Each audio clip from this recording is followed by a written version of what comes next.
소개 너무 감사드립니다. 네, 저는 이제 앞서 소개해 주셨듯이 저희 바로 옆에 있는 그 광주과학기술원이라고 하는 그 대학교에서 반도체 공학과라고 하는 학과에서 지금 재직하고 있는 강동호 교수라고 합니다. 사실 여기 제목에 보시면은 대부분의 단어를 아마 모르실 것 같아요. 그래서 제가 여기다가 막 영어도 있고 한국어도 있고 뭐 많이 있지만 전혀 신경 쓰지 마시고 사진만 보셨으면 좋겠습니다. 혹시 반도체에 대해서 난 들어봤다 하시는 분 있나요? 오, 생각보다 많으신데 좋습니다. 그러면 나는 반도체에 대해서 뭐좀 남들한테 재밌게 설명할 수 있다 는 아무도 없는 것 같고 좋습니다. 오늘 그러면은 여기 계신 분들은 이제 저희 오늘 요 강연을 듣고 이제 다른 친구들이나 혹은 뭐 아빠 엄마한테 그냥 반도체랑 이런 거야라고 이야기할 수 있는 그런 날이 됐으면 좋겠습니다. 네, 제 소개는 넘기고요. 저희 학교인데 저희 학교 바로 옆에 있거든요. 그래서 지금 특히 이제 아주 이제 단풍이 이쁘게 잘 들어가지고 한번 이제 학교에 한번 오셨으면 좋겠습니다. 그래서 뭐 제가 있는 이런 뭐 건물 이런 거 사실 별로 그렇게 중요하지 않으니까 넘어가고요. 자, 오늘 그러면은 요 간단한 그림부터 먼저 시작하겠습니다. 자, 이 그림 같은 경우는 1965년도 이제 어느 이제 그 신문에서 그랬던 거라고 합니다.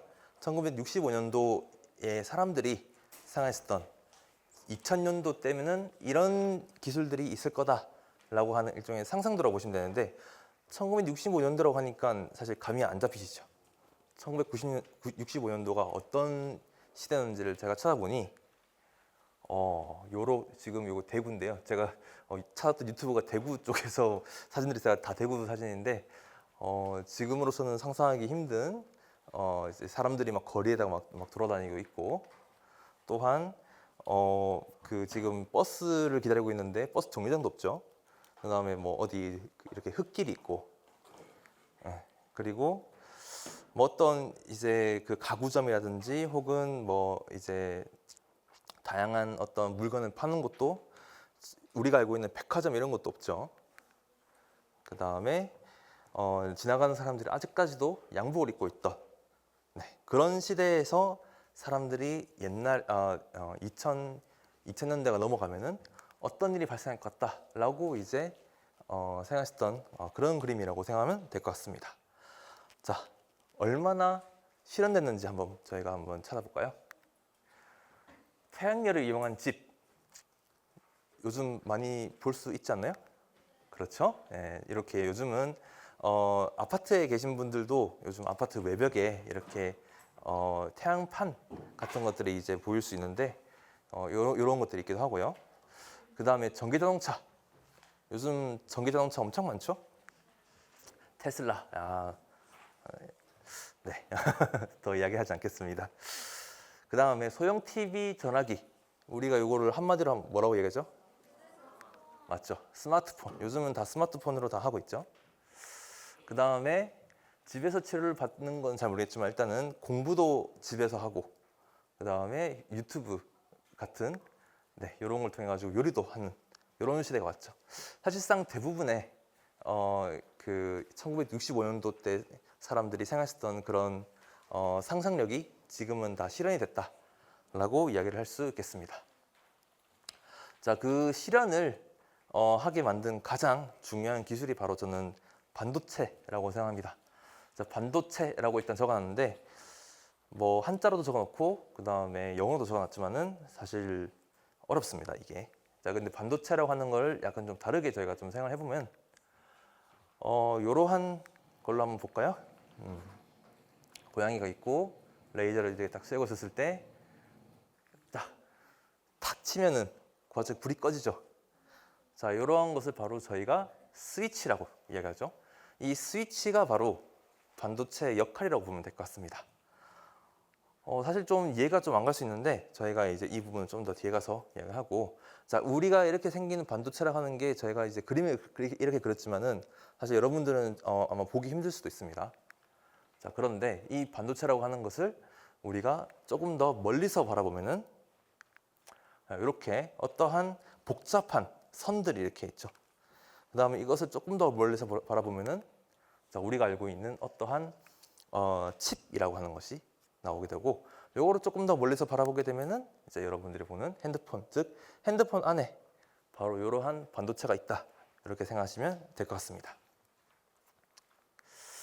자, 그러면 스위치가 왜 중요할까에 대해서 제가 이제 하나하나 좀 재밌게 설명을 하려고 한번 해보겠습니다. 자, 우리가 컴퓨터라고 하는 요 단어를 한번 생각해 봅시다. 영어를 잘 모르는 이제 그 꼬꼬마 학생들도 좀 있긴 하지만, 자, 우리가 한번 생각해 보면은 컴퓨터라고 하는 영어와 뒤에 er이라고 하는 것을 합친 합성어라고 보면은 컴퓨터라고 하는 것은 바로 계산하는 것이고요. 그 다음에 뒤에 er을 붙이면은 뭐뭐 하는 사람이라고 이야기하죠. 그러면은 계산하는 사람이라고 이야기할 수 있겠습니다. 자, 그래서 옛날에는 정말로 계산만 하는 사람이 있었습니다. 계산기가 엄청 크지만 저기 계산기거든요. 계산기가 있고, 여기에 보시면은 요 화면에 보이는지 모르겠지만 여기에 보시면은 이제 어떠한 문서들이 있죠. 그리고 여기 사람이 이렇게 뭔가를 막 쓰고 있습니다. 다 이제 계산하고 있는 거고요. 여기 이제 어머님, 아버님들은 아시겠지만 옛날 같은 경우는 다 주판도 다 했습니다. 저 때부터 주판을 안 하더라고요. 제가 이제 어릴 때는 주판을 다 했다고 하는데, 이런 식으로 요 계산이라고 하는 것 자체가 워낙 중요해서 요 계산만 하는 사람이 따로 있을 정도였습니다. 자, 그런데 세계 제2차 세계대전이 일어나고 난 다음부터 바로 이 컴퓨터라고 하는 단어가 본격적으로 의미가 바뀌게 되었습니다. 자, 사실 요때를 여러분들이 잘 모르실 수 있으니까 요때 이제 제가 하나의 일화를 좀 보여드릴까 하는데요. 자, 이때 독일의 유보트라고 하는 이제 이 잠수함이 개발되게 돼서, 요 유보트라고 하는 요 잠수함이 엄청 빠르고, 그 다음에 레이더에 잡히지도 않아서 이제 연합국, 미국이라든지 영국이라든지 이런 연합국들이 요 잠수함을 찾는 게 너무 힘들었다고 합니다. 자, 그리고 이미 잠수함이 나타나고 난 다음에는 이미 모든 상황이 다 끝났으니까 뭘 할 수가 없죠. 자, 그러려면은 이 잠수함이 어디에 있는지 알아야겠죠. 내일은 어디에 갈 거다, 모레는 어디에 갈 거다. 그러면은 이제 나라에서, 독일이라고 하는 나라에서 요 유보트 이제 운전자한테 내일은 어디로 가, 모레는 어디로 가, 이렇게 지령을 내리겠죠. 그 지령을 어떻게 내렸냐면은 암호문을 통해서 내렸습니다. 그래서 이 암호를 우리가 에니그마라고 이야기를 합니다.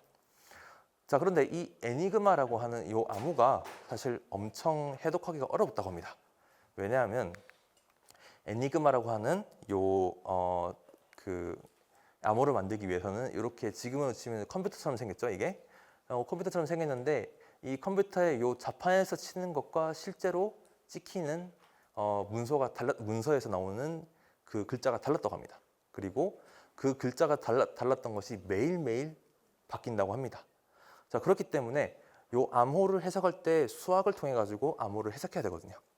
자, 그래서 기존에 요 암호를 해석하기 위해서 이렇게나 많은 사람들이 직접 손으로 다 풀었는데 실패했던 거죠. 왜냐면은 이 암호라고 하는 것은 매일매일 바뀌는데, 매일매일 열심히 풀어봐야 또 새로운 암호가 나와서 또 이제 새로운 암호를 해석할 수가 없게 되는 거죠. 자, 그래서 처음에는 요 에니그마라고 하는 요 암호를 사용했던 독일이 승승장구했다고 합니다. 자, 그런데 이때 새로운 도전자가 나타나죠. 바로 요 기계가 갑자기 주렁주렁 요 줄을 달고 있는 요 기계가 갑자기 나타났습니다. 요 기계가 이제 앞에서 이야기했던 그 계산이라고 하는 것을 사람의 뭐 몇백 명분을 한 번에 다 계산할 수 있는 어마어마하게 빠른 계산기라고 했습니다. 자, 이것을 이제 우리가 최초의 전자식 컴퓨터라고 이야기를 합니다. 간단하게 이제 그때 이제 그 계산기 작동 방식을 이제 새로 만든 사람이 있었었는데, 요거를 잠깐 저희가 한번 볼까요? 자, 여기가 지금 덧셈을 하는 거예요. 덧셈을 하는데, 우리가 1 더하기 1은 2, 1 더하기 0은 1, 뭐 이런 걸 하려고 지금 하는 겁니다. 그리고 여기 A라고 하는 것이 0과 1, B라고 하는 것이 0과 1, 그리고 요거 두 개를 합친 게 여기 왼쪽에 나와 있다라고 보시면 될 것 같습니다. 자, 그래서 왼쪽 걸 하나 누르면은 1 더하기 0은 1 이렇게 되는 거죠.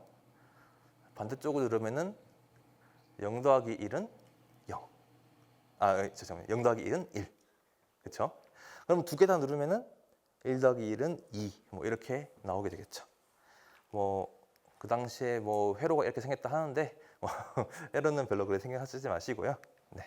자, 그래서 요렇게 이제 1 더하기 1은 2라고 하는 것을 그냥 누르기만 하면은 바로 나오는 요거를 바탕으로 이제 연합분이 암호 해독을 이제 암호가 나오자마자 바로바로 해독할 수 있게 되어서 이제 유보트라고 하는 잠수함이 이제 내일은 어디 간다라고 하는 것을 알고 있으니 미리 가가지고 대기를 하게 됨으로써 이제 연합국이 독일을 이겼다라고 하는 일화가 있습니다. 자, 이런 일이 발생하고 난 다음에 이제는 컴퓨터, 즉 계산이라고 하는 사람이 이제 없어지게 되고요.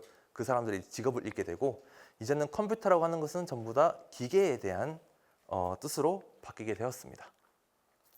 자, 그래서 이 스위치라고 하는 것이 이제 반도체로 발전하게 되는 계기가 바로 이 제2차 세계대전이 끝나고 난 다음에 원래 전쟁이 일어나면은 전쟁에서 기술이 먼저 발달을 확 하고 전쟁이 끝나고 난 다음에 그 기술들이 이제 사회적으로 이렇게 퍼지게 되거든요. 그래서 요 계산기라고 하는 것이 이제 본격적으로 우리의 사회를 바꾸기 시작합니다. 자, 처음에 1947년도에 최초의 반도체 소자라고 하는 것을 벨 연구소에 요 세 분이, 외국인 요 세 분이 이제 개발을 하였습니다. 반도체 소자라고 하면은 조금 어려우니까 우리가 앞에서 얘기했었던 스위치 하나를 만들었다라고 보시면 될 것 같습니다. 그래서 이제 이 공로로 이제 노벨 물리학상이라고 하는 아주 영예로운 상을 이제 받게 되었고요. 자, 그 다음에 이 스위치를 가지고 이제 요 지금 보면은 무슨 찰흙처럼 생겼죠? 이 찰흙처럼 생겼는데 이 찰흙처럼 생긴 게 사실 찰흙이 아니라 어떠한 계산기라고 보면 될 것 같습니다.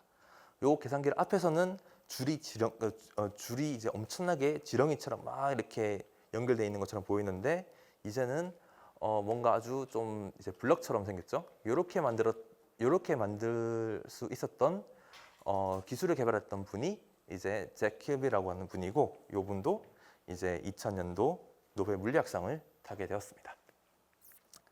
자, 그 다음에 1959년도에 이제 최초의 현대식 반도체 소자, 즉 우리가 이제 이야기하는 모스펫이라고 하는 것을 이제 우리나라의 강대원 박사님과 이제 국적을 제가 기억이 안 나는데 마틴 아틀라라고 하는 분이 이제 그 벨 연구소에서 이렇게 생긴 것을 만들었다고 합니다.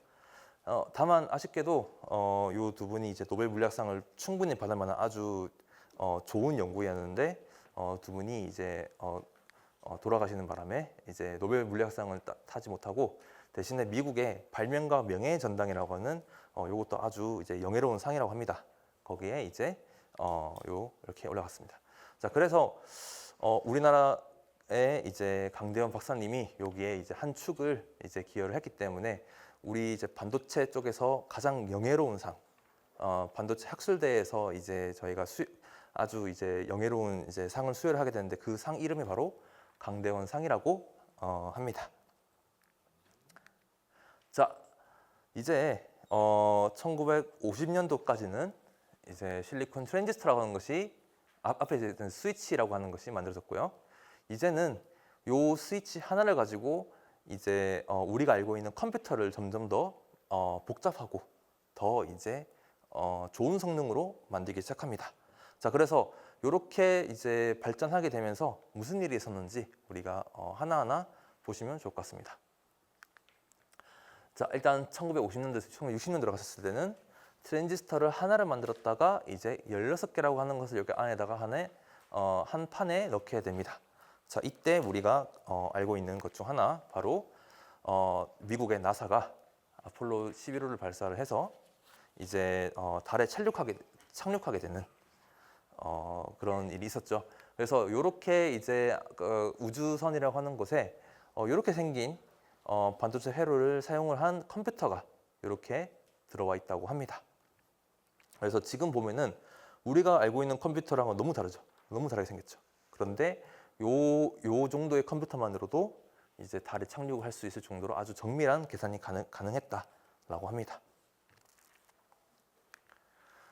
자, 이제 1960년도에서 1970년대로 넘어가니까 이제는 어마어마하게 많은 양의 스위치들이 여기 작은 판에 들어오게 되었습니다. 약 4,500개의 반도체가 들어오게 됐는데, 자, 이때 우리의 삶이 갑자기 확 바뀌게 됩니다. 예를 들어서 1970년도에 최초의 상용 컬러 TV, 우리 지금으로서는 상상할 수가 없죠. TV를 켜면은 옛날에는 흑백으로 나왔습니다. 흑백으로. 그런데 이제 1970년대쯤에 이제 최초의 상용 컬러 TV가 나와서 이제는 사진도 그렇고 TV도 그렇고 전부 다 이제 컬러를 볼 수 있게 된 거죠.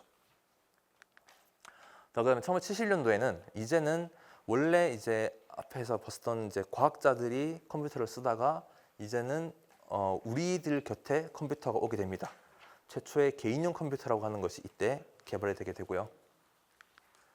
그 다음에 여러분들이 좋아하시는 게임의 조상입니다. 조상. 제일 첫 가정용 게임, 퐁이라고 하는 것이 이때 개발되었습니다. 테니스를 만든 거라 보면 될 겁니다. 자, 그 다음에 최초의 휴대폰. 1973년도에 이렇게 큰 전화기를 모토로라가 개발을 해서 이게 바로 휴대폰이야 라고 하는 것을 이제 처음 보여주게 됐습니다. 그 전까지는 전부 다 오른쪽에 보시듯이 이제 공중전화를 사용했었는데 이제 휴대폰을 사용했죠. 이때 이 휴대폰이 1.12kg 정도 된다고 한답니다. 여러분들의 스마트폰의 몸무게의 한 4배에서 5배. 예. 자, 이제는 1980년대로 넘어갑시다. 1980년대는 이제 제가 태어났던 해가 있기도 한데요. 자, 이때는 이제 본격적으로 노트북이라고 하는 것이 나오게 됩니다. 기존에 앞에 했던 거는 그냥 컴퓨터였고 이제는 노트북이라고 하는 이제 들고 다닐 수 있는 컴퓨터가 이제 나오게 됐고요. 그 다음에 이제는 캠코더. 기존에는 이제 그 영상을 찍을 때 항상 지금 저기 보이는 이제 카메라처럼 딱 고정을 시켰어야 되는데 이제는 손에서 들고 다닐 정도로 아주 작아졌죠. 자, 이제 1990년대로 넘어가 봅시다. 1990년대로 넘어가면은 이제는 태블릿 PC. 이것도 사실상 여러분들의 이제 핸드폰의 조상격인 느낌이긴 한데 이때 요 펜이죠, 펜. 요 펜을 통해 가지고 여기다가 터치 해서 뭔가를 작동할 수 있었던 요것이 바로 최초의 이제 태블릿 PC라고 하는 것이 있고요. 그 다음에 최초의 웨어러블 PC. 여러분들 아직까지는 사실 우리가 이제 웨어러블 PC라고 하면은 굳이 따지자면은 스마트워치 정도가 있겠지만은 이 당시에는 컴퓨터를 이제 입어보자라고 했었던 그런 이제 시도가 있었기도 했고요. 자, 이제는 2000년도로 이제 넘어가 보면은 이제 여러분들이 많이 아시는 것들이 이제 슬슬 나올 겁니다. 게임기 2001년도에 최초의 멀티플레이어 게임기라고 하는 게 있습니다.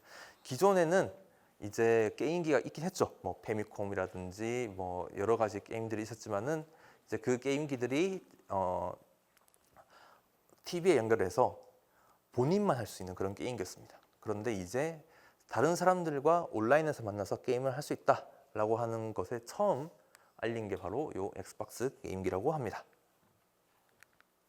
자, 그다음 2007년도 이제 스티브 잡스 분이 이제 아이폰이라고 하는 이때 세 가지 기기를 발표하는 것처럼 해놓고서는 그것이 전부 다 하나로 합쳐서 그것이 바로 아이폰이다라고 했었던 아주 이제 유명했던 프레젠테이션 했었던 요 기기. 그래서 요거를 계기로 이제 여러분들이 이제 스마트폰이라고 하는 것을 알게 되어서 스마트폰이 개발이 되게 됐죠. 자, 이제 2020년도 이제는 여러분들도 좀 많이 아실 것들이 나오지 않을까 싶어요. 2016년도에 이제 인공지능의 시대가 개막됐습니다. 이제 여러분들이 요즘은 인공지능 AI 뭐 이런 것들 많이 하죠. 그런 것들에 사실상 가장 처음 보여준 게 바로 2016년도에 요 바둑 이벤트였습니다. 사실 그 이전에 1990년대에 체스는 이미 컴퓨터에 정복이 된 상태였거든요. 그런데 바둑이라고 하는 것은 체스에 비해서는 경우의 수라고 하는 그러니까 엄청나게 많은 양의 케이스를 우리가 계산했었어야 되는데 이거는 컴퓨터는 절대로 못할 거다라고 했었습니다. 그런데 구글이 인공지능이라고 하는 것을 개발을 해서 처음으로 사람을 이제 제대로 이긴 그런 경우라고 보면 될 것 같습니다. 자, 그 다음에 플렉시블. 자, 기존에는 요것을 이제 화면을 접는다고 하는 것을 생각할 수가 없었는데 이제 2019년도에 실제로 접고 혹은 돌도 말고 하는 것들을 이제 상용화해서 만들어지게 됐고요. 그 다음에 여러분들이 잘 아시는 이제 챗 GPT. 챗 GPT라고 하는 것이 이제 2022년도에 개발되어서 이제는 AI가 없는 시대를 상상도 하기가 어렵다고 할 정도로 AI가 이제 우리의 곁에 너무 쑥 들어와 있는 것 같습니다.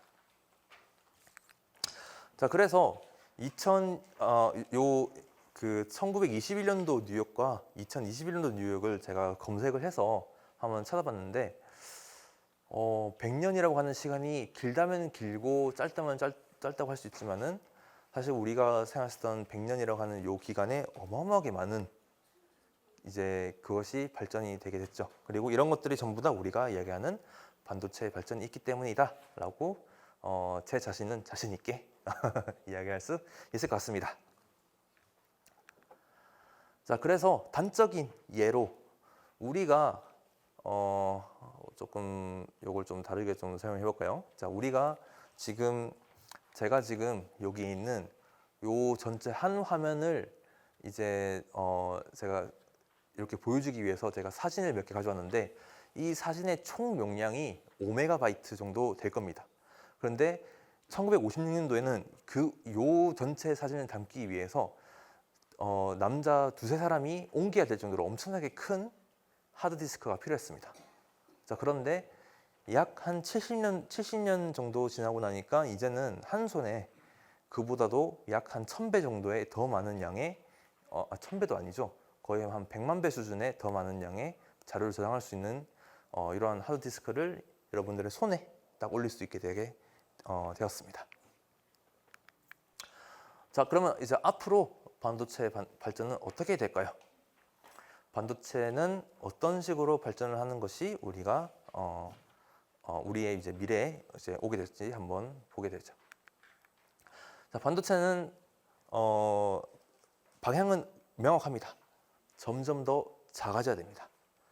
반도체가 점점 더 작아진다고 하는 뜻은 제가 이제 다른 예시를 좀 들어서 들려고 하는데 여러분들이 이제 알고 있는 모니터 있죠, 모니터라고 하는 것이 이제 Full HD, 4K UHD, 8K 뭐 이렇게 이런 식으로 나눠진다고 했을 때 오른쪽으로 가면 갈수록 점점 더 우리가 해상도가 좋아진다라고 표현합니다.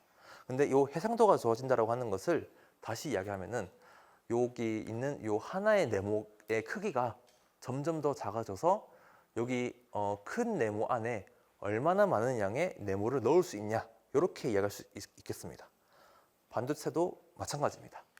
반도체도 결국은 이제 이렇게 작게 만든 것들이 이제 예전에 1950년대만 해도 우리 사람의 머리카락의 두께와 거의 비슷했는데요. 이게 점점 더 이제 발전하게 되면서 머리카락 하나에 많은 양의 그 스위치들이 반도체가 들어가게 되죠. 그리고 이것이 지금에 와서는 요 하나의 두께에 거의 이제 만 개 이상의 트랜지스터를 이렇게 일렬로 쭈루rum이 이렇게 놓을 수 있을 정도로 아주 작아졌습니다.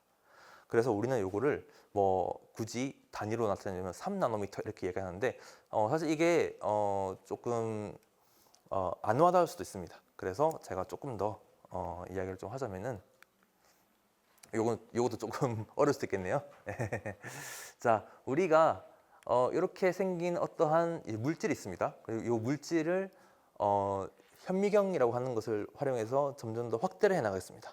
확대를 해 나가면은 이제 이렇게 원자가 나오게 되고 이 원자 안에 어떤 원자 핵 그리고 원자 핵 안에 뭐 또 여러 가지 것들이 있는데 자, 우리가 반도체를 만든다고 하는 그 크기는 한 요 정도쯤에 있습니다. 우리가 이제 원자의 배열이라고 하는 것을 볼 수 있을 정도. 그리고 이것을 더 작게 만든다 한다면은 어느 정도 한계가 있습니다. 바로 물리적 한계라고 하는 것이 여기에 딱 존재하게 됩니다.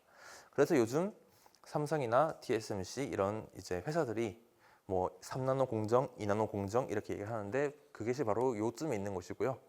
뭐 제가 잘은 모르겠지만 결국 궁극적으로 간다고 한다면은 한 그보다 한 10배 정도 작은 0.1나노 수준 안에서는 무조건 한계를 맞이하게 될 겁니다. 자, 그러면은 만약에 작게 만들고 작게 만들고 작게 만들어서 더 이상 작게 만들지 못할 때 어떻게 해야 될까요? 자, 우리가 하나의 예시를 한번 들어봅시다.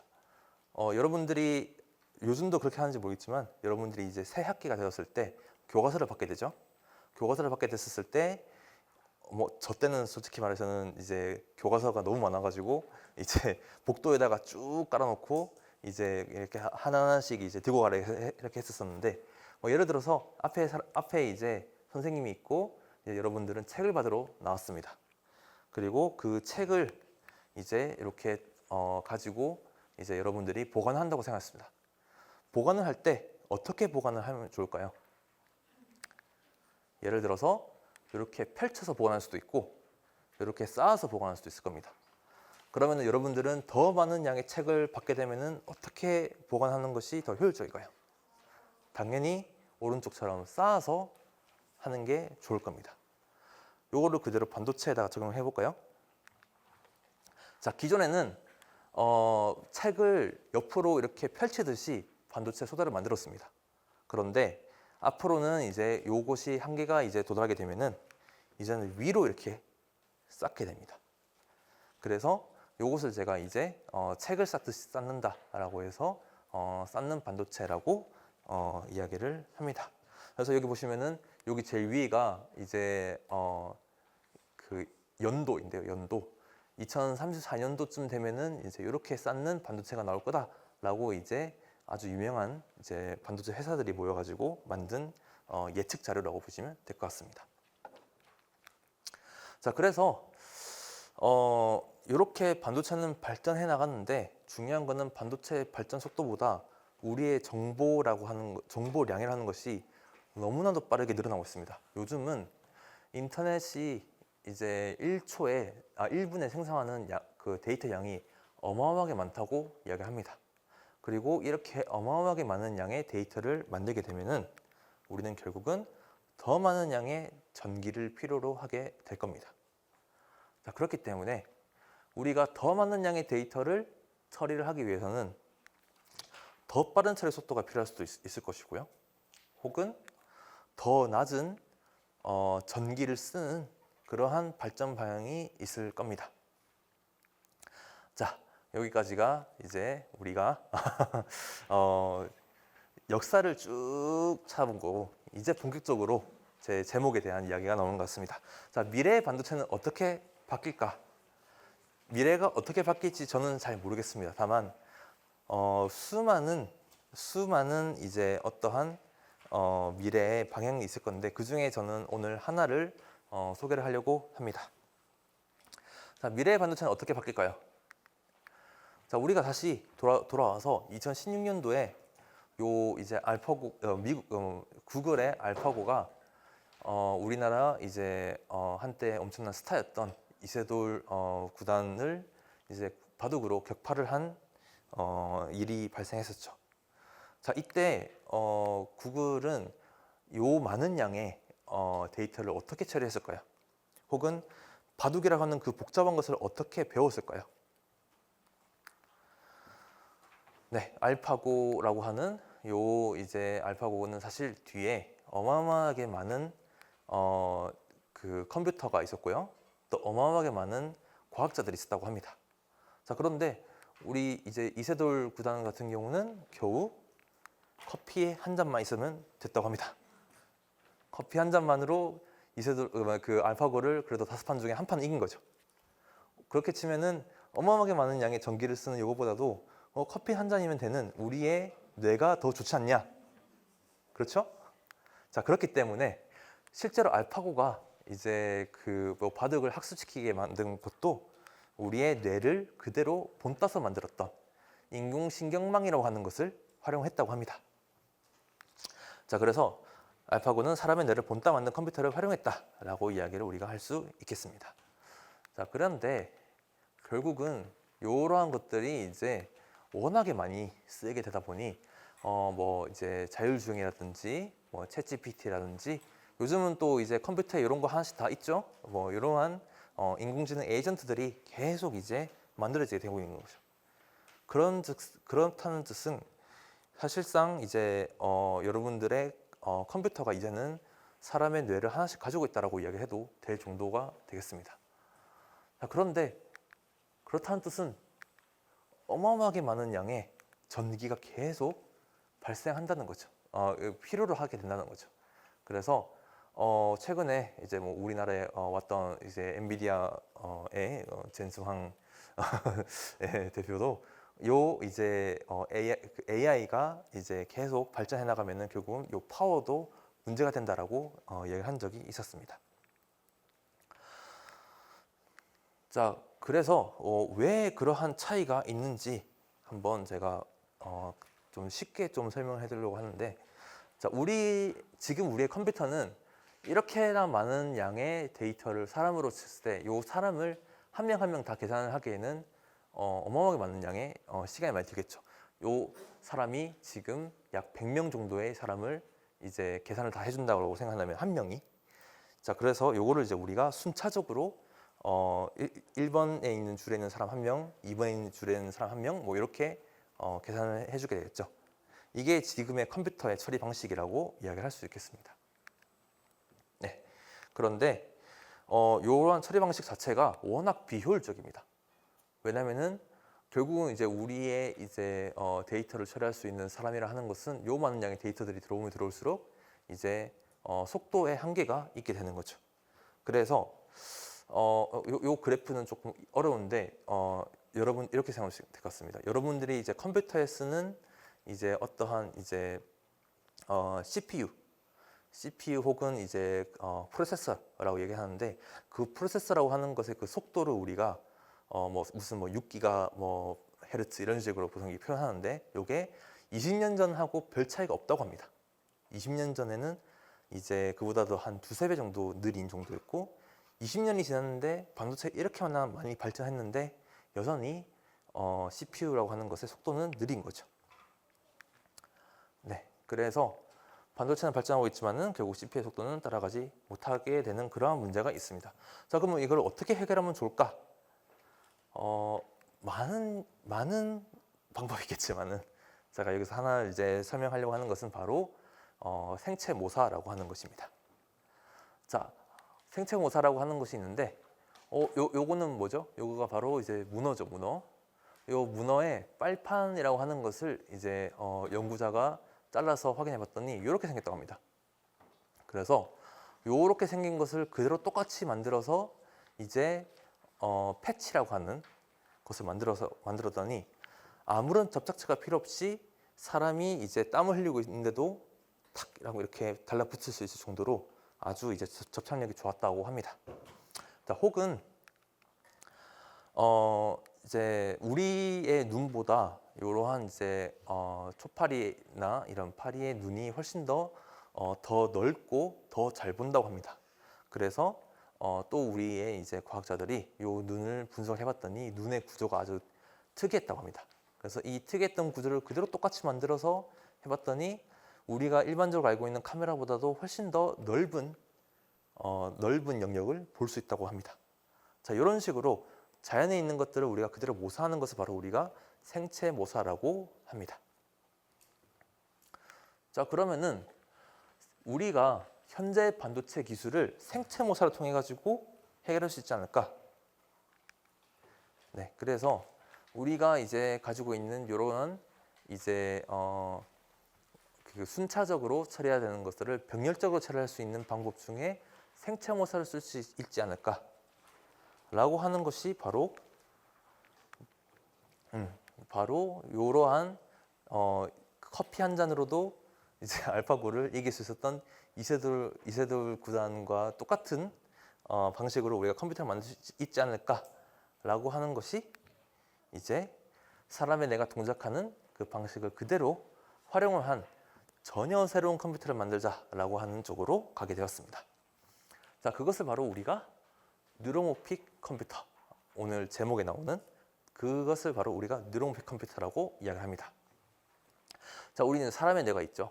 요 사람의 뇌는 여러분들이 이제 생물 쪽을 이제 잘 모르신다 하더라도 이 사람의 뇌가 어떤 식으로 정보를 처리하는지를 보면은 사람의 뇌는 이러한 시냅스, 그다음에 뉴런이라고 하는 것이 있고, 이 시냅스와 뉴런이 이러한 정기적인 신호를 주고받는 것으로 정보를 처리한다고 합니다.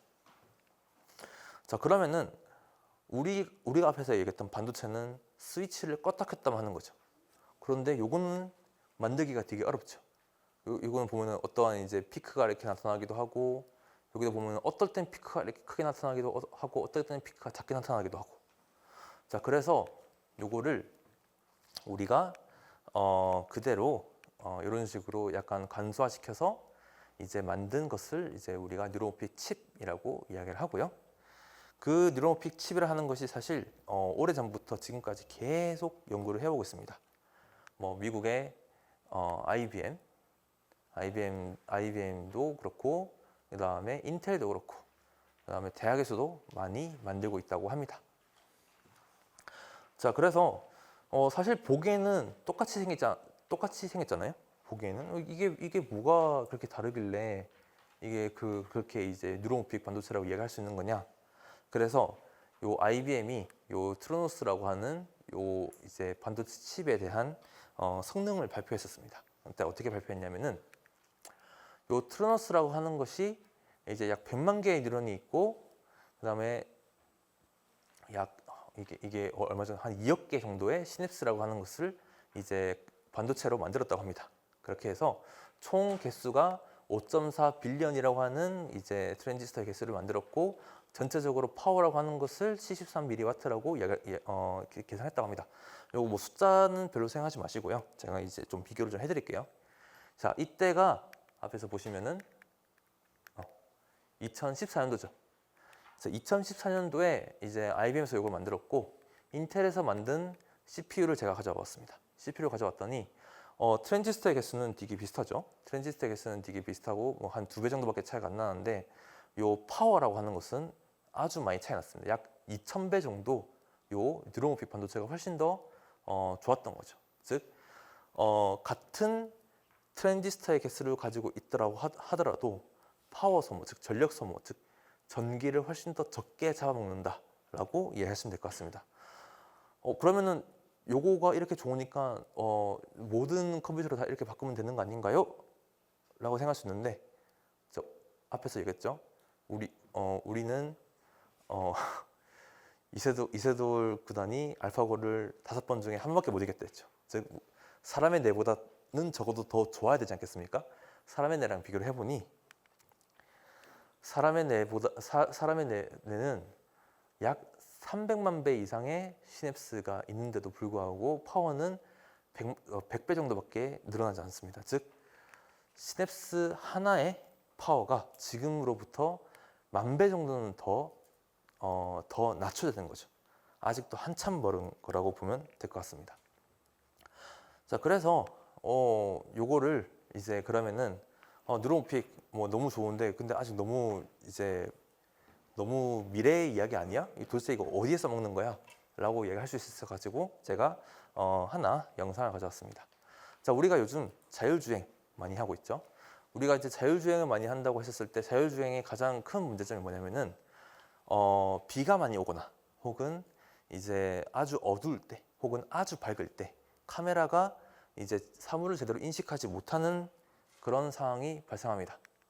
지금 보시면은 차가 이렇게 가고 있는데 이 차 바로 앞에 있는 어디 갔어 갑자기 차가? 차가 갑자기 사라졌는데, 차가 있는데 이 차 뒤에 있는 번호판도 지금 잘 안 보이고 이 차가 어떤 차인지도 지금 잘 모르죠.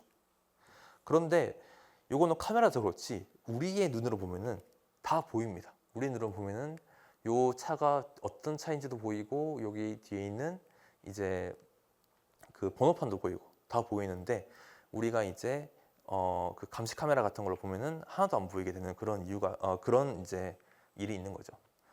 자, 그래서 그거를 이제 우리가 뭐라 얘기하냐면은 지각 범위라고 이야기합니다. 지각 범위.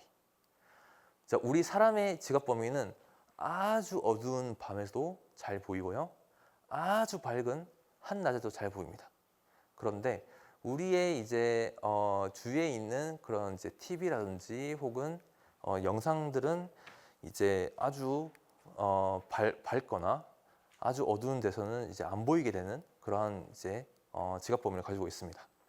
자, 그래서 이거를 이제 조금 더 넓게 만들자라고 하는 것을 이제 우리가 하이 다이나믹 레인지 뭐 이렇게 얘기를 하는데 그냥 지각 범위를 좀 더 넓게 만들어 보자라고 하는 거죠. 네.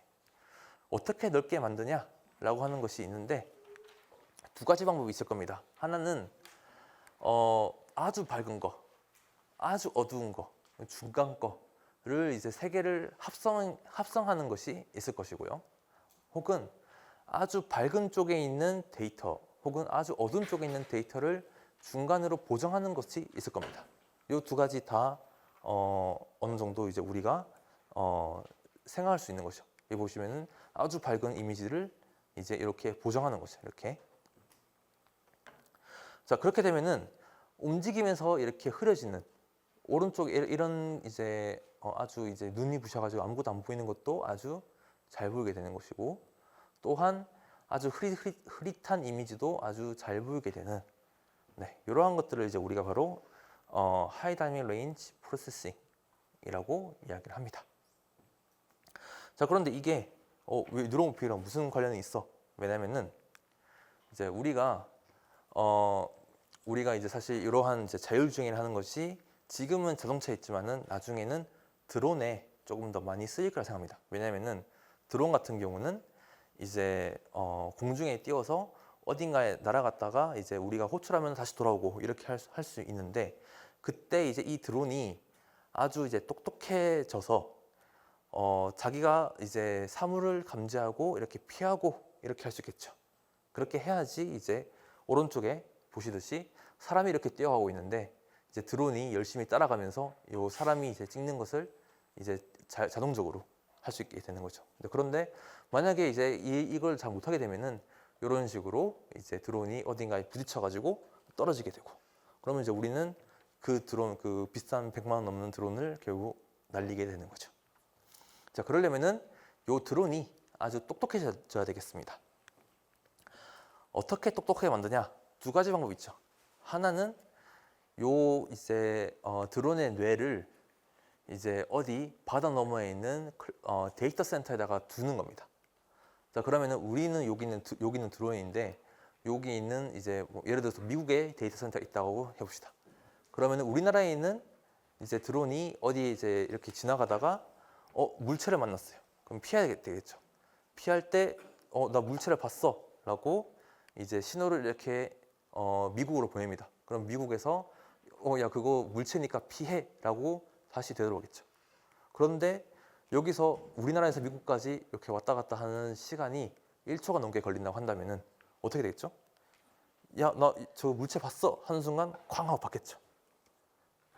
네, 그래서 지금은 이제 요 테슬라가 이제 요걸 활용하고 있긴 하지만 결국은 이것은 항상 미국에 있는 데이터 센터와 연결이 되어 있어야 되고요. 또한 속도가 엄청나게 빨라야 됩니다. 자, 그런데 예를 들어서 요 뇌라고 하는 것을 없애고 요 뇌를 드론에다가 넣어보죠. 드론은 아주 작기 때문에 뇌도 엄청 작아야 되겠죠.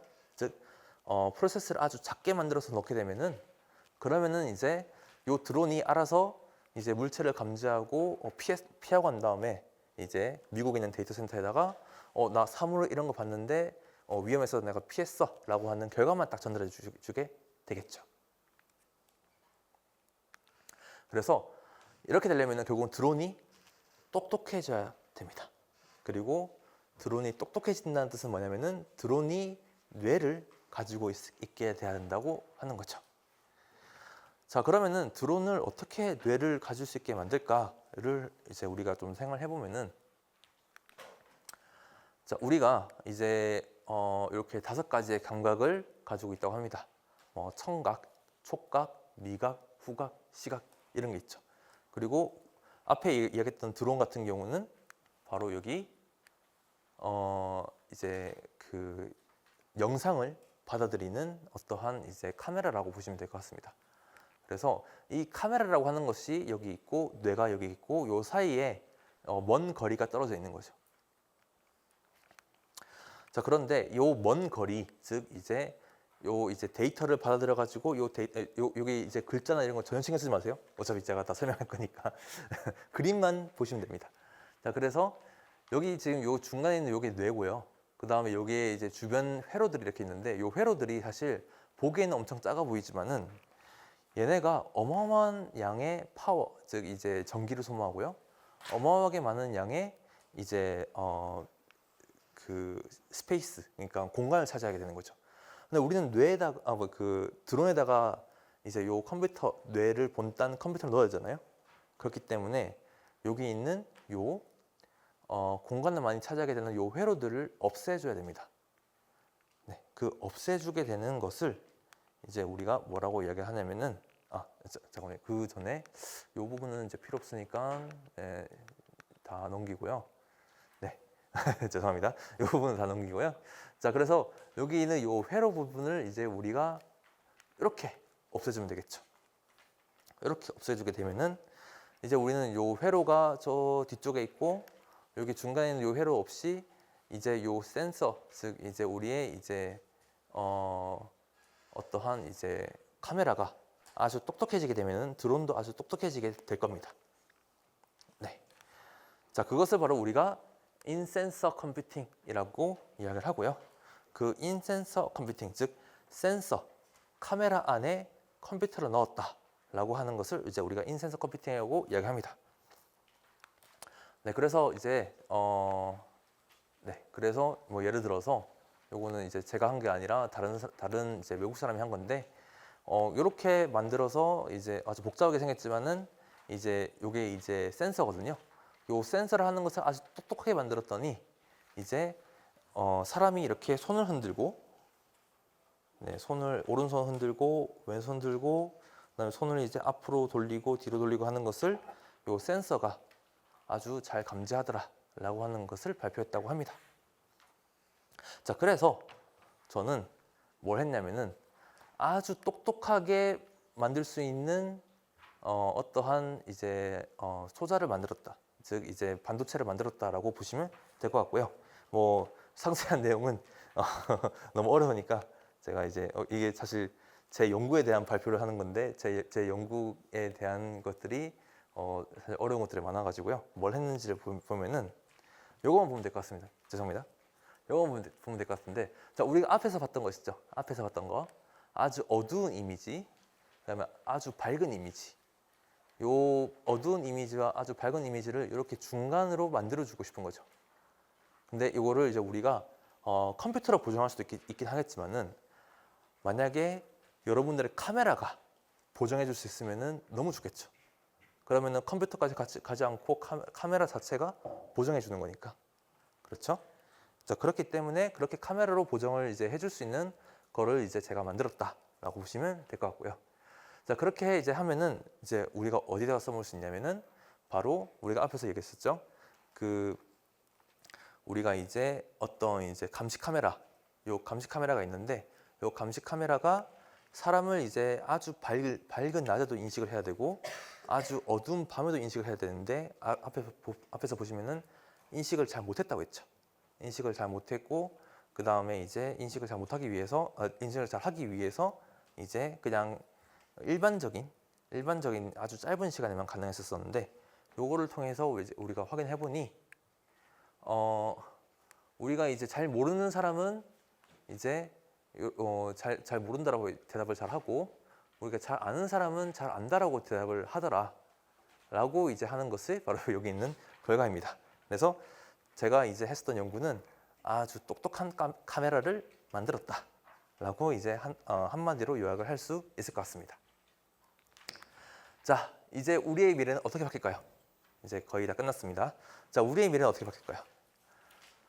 자, 우리는 지금은 이제 제가 요거를 이제 가졌었던 데가 사실 그때 애플에서 아주 유명한 비전 프로라고 하는 것을 가져와가지고 지금 우리는 뭐 이제 모니터가 있고 그 모니터가 뭐 한 40인치 정도 되는 이런 모니터가 있는데 여기 앞에 하나만 끼게 되면은 100인치짜리를 공중에 띄울 수 있어 라고 하는 것을 이제 얘기했습니다. 그런데 솔직히 이때는 이제 좀 별로 반응이 별로 안 좋았는데 만약에 이렇게 큰 게 아니라 우리의 이제 안경이었으면은 반응이 달랐겠죠. 그래서 안경으로 바뀐 이러한 세상이 올 거라고 저는 예상을 하고요. 그 다음에 이제는 모든 이제 택시가 택시 운전사 없이도 잘 돌아다닐 수 있는 어떠한 자율주행이 또 이제 될 거라고 생각을 하고요. 그 다음에 여러분들 혼자서 이렇게 이제 몸을 띄워서 드론처럼 여러분들의 몸이 직접 떠가지고 이렇게 돌아다니는 어떠한 시대가 오게 될 것이고요. 자, 그 다음에 지금은 여러분들이 택배를 시키면은 새벽에 오죠. 하지만 드론이 택배를 하게 되면은 여러분이 시키면 30분 이내에 올 수 있다고 합니다. 아마존이 이제 그거를 노리고 이렇게 드론을 통한 배송 시스템 만든다고 합니다. 네, 이러한 것들을 이제 계속 이제 발전시켜 나가게 된다면은 앞으로의 10년, 20년 뒤의 미래는 여러분들이 지금 당장 상상하기 힘든 정도로 엄청나게 많이 발전할 거라 생각하고 거기에는 다 반도체의 발전이 함께 기여할 것이라고 생각합니다. 일단 반도체가 발전하면서 우리 삶에서 가장 크게 바뀐 점은 교수님 어떤 부분이라고 생각하시는지 궁금합니다. 반도체가 발전하면서 가장 약간 피부에 와닿았다. 이렇게 생각하면 제 생각에는 아마 스마트폰의 발전이지 않을까 싶고요. 사실 그 스마트폰이라고 하는 게 우리 이제 반도체 기술의 가장 최신 기술들이 집약되어 있는 그런 거 보면 됩니다. 사실 여러분들이 가지고 있는 핸드폰이 정말 간단해, 정말 이제 별거 없어 보이지만은 거기 안에 이제 수많은 돈과 수많은 이제 인력들이 노력들이 들어가 있고 사실 핸드폰에 들어가 있는 기술들 하나하나 뜯어보는 것만 해도 거의 뭐 한 학기, 반년 정도는 걸리지 않을까 싶을 정도로 많은 기술들이 있어가지고 네, 저는 핸드폰이라고 이야기하겠습니다. 감사합니다. 양산초등학교 4학년 박하늘입니다. 미래에는 반도체가 발전해서 저장 공간이 더 넓어지면 인터넷이 발달해가지고 그 인터넷 세상에서 정보가 많아져가지고 그 정보들을 구별하기 더 어렵지 않을까요? 그리고 네. 이번 질문은 그 1번 질문과 연결되긴 한데 그 반도체가 발전해서 인공지능이 더 학습할 수 있어서 인공지능이 업그레이드 될 수 있지 않을까요? 네, 아주 좋은 질문입니다. 네.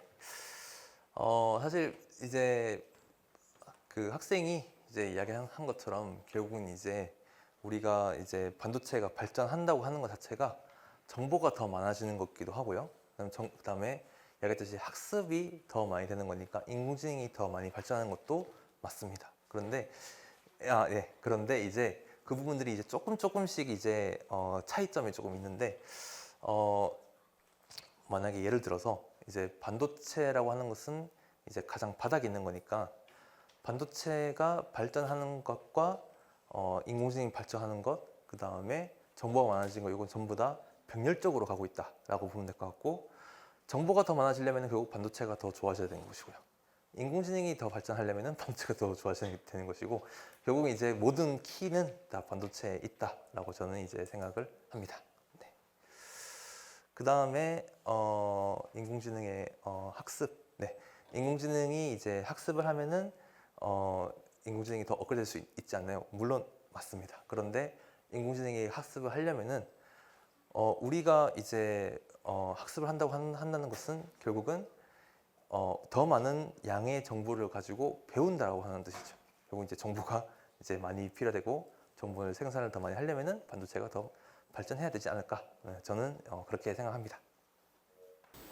승덕고등학교 1학년 박승희입니다. 현재 아까 말씀하셨던 뉴로모픽 컴퓨팅이라는 게 이용되는 자세한 혹시 분야나 현재까지 어떤 상황으로 발전했는지 궁금해서 질문 드렸습니다. 네, 질문 감사합니다. 사실 뉴로모픽 컴퓨터라고 하는 것은 앞에 이제 IBM이라든지 인텔이라든지 이런 회사들이 만들었다고 하긴 하지만 그것들은 전부 다 시제품, 아직까지는 상용화되는 것은 아직 없다고 생각하시면 될 것 같습니다. 근데 이제 요것의 이제 발전 방향을 이제 우리가 자세히 보면은 고등학생이니까 조금 더 어렵게 답변을 드리자면은 원래 CPU가 있었고 그 다음이 이제 GPU가 있고 그 다음이 GPU 다음이 저희가 이제 요즘 엔비디아가 많이 만들고 있는 인공지능 반도체 뭐 H100이라든지 이런 것들이 우리가 ASIC이라고 이야기합니다. 그 ASIC이 있고 그 바로 ASIC 다음이 우리가 이제 뉴로모픽 반도체라고 이야기를 하고 있습니다. 그래서 앞으로 한 15년, 20년 뒤에는 요 뉴로모픽 반도체를 좀 더 많이 사용하지 않을까? 네, 저는 그렇게 생각하고 있습니다. 그 개발하신 센서가 사람의 그런 동작이나 그냥 손가락까지도 이렇게 한 것들을 보여주셨었잖아요. 네. 그러면 이제 뭐 범인을 추격한다거나 앞으로 이제 뭐 군인 대신에 뭐 전쟁터에서도 휴머노드 로봇이 이렇게 된다고 하는데 그때도 그러면 충분히 사용할 수 있는 그 정도의 상품 뭐라 해야 될까요? 그런 걸까요? 성능, 예. 네, 성능. 맞습니다. 네. 사실 지금 단계로서는 그 정도까지는 못 간다라고 저는 생각하는데 사실 군에서 이러한 기술들을 지금 정말 많이 개발하고 있는 걸로 알고 있습니다. 그래서 군에서 이제 아까 말씀하셨던 뭐 그런 경찰이라든지 이런 쪽에서 저는 충분히 활용될 수 있을 거라 생각하고요. 사실 요거는 제가 말씀드리긴 되게 조심스럽지만은 2035년도쯤에는 드론에 이러한 이제 인센서 컴퓨팅이라는 기술이 이제 적용을 충분히 할 수 있지 않을까라고 이제 예상하고 있는 그러한 이제 리포트들도 조금 있다고 알고 있습니다. 선생님이 연구를 하셔서 성공을 하셨다고 했는데 그 연구하신 내용이 뭔지 궁금합니다. 사실 연구 내용을 제가 이제 설명을 드리기에는 너무 이제 요 다양한 초등학생부터 이제 일반인까지 이렇게 다양한 계층이 있어가지고 제가 이제 좀 말씀드리기가 좀 힘들었었는데 이렇게 생각하면 될 것 같습니다. 기존에 있는 이제 카메라 혹은 기존에 있는 우리가 센서라고 얘기하는데 그 센서를 하는 것은 빛을 받아서 전기로 만드는 것만입니다. 그런데 제가 했었던 연구는 빛을 만들어서 발생하는 요 전기를 어떻게 하면은 우리가 원하는 대로 조절할 수 있을까에 이제 착안을 해서 이제 그러한 기술을 만들었고요. 그 기술을 통해 가지고 이제 어떻게 하면은 더 좋은 이미지를 얻을 수 있게 이제 반도체 단위에서 할 수 있을까라고 하는 게 이제 제 연구를 소개하는 그런 내용이라고 보면 좋을 것 같습니다. 결국은 이제 그래서 제가 이제 한마디로 하면 똑똑한 센서를 만들었다라고 이야기를 하고 있습니다. 강연에서 앞에서 반도체 크기를 계속 그 트랜지스터의 크기를 계속 줄인다고 하셨잖아요. 네. 근데 이게 책을 쌓는 방식으로 크기를 이제 보완한다고 했는데 네. 제가 여기 그림을 봤을 때 2021년도에서 2028년도까지는 모습 차이가 별반 다르지 않다고 느꼈었는데 네. 이게 기능이 향상된 건지 아니면 어느 면에서 차이가 있는지 궁금합니다. 그리고 네. 그 뒤에 모습에 쌓아진 모습은 아직 그 개발이 안 된 건가요? 그것까지 함께 물어보고 싶습니다. 네. 네. 질문 감사합니다. 일단은 2021년부터 이제 2028년도까지 트랜지스터의 모양은 사실 별 차이가 없고요. 대신에 트랜지스터의 이제 크기가 작아지고 있다. 이렇게 보면 될 것 같습니다. 그런데 이제 그 크기가 작아지다가 이제 더 이상 저희가 더 작게 못 만드는 이제 시기가 오게 됩니다. 그러면은 우리는 결국은 하나의 어떠한 판에 더 많은 양의 반도체 소자를 즉 트랜지스터를 더 놓고 싶은데 이렇게 일렬로 그러니까 이제 2차원 평면에 놓는 것은 한계가 있죠. 그렇기 때문에 그 다음에는 1층짜리가 아니라 2층짜리, 3층짜리 이렇게 층을 쌓자라고 하는 게 지금의 연구 방향이 되는 것이고요. 그러다 보니까 지금은 계속 이제 2층짜리를 만드는 연구를 하고 있습니다. 근데 아직 그거를 실제 제품으로 만들기까지는 너무 많은 기술적 한계들이 있어가지고 계속 이제 시도해 나가고 있다라고 보면 좋을 것 같습니다. 전쟁터의 양서의 의견입니다. 네. 반도체를 점점 작게 만들다가 잃어버리면 어떻게 찾아요? 아, 예. 너무 재밌는 질문인데요. 사실 우리가 반도체에 뭐 발이 달려있는 거 아니잖아요.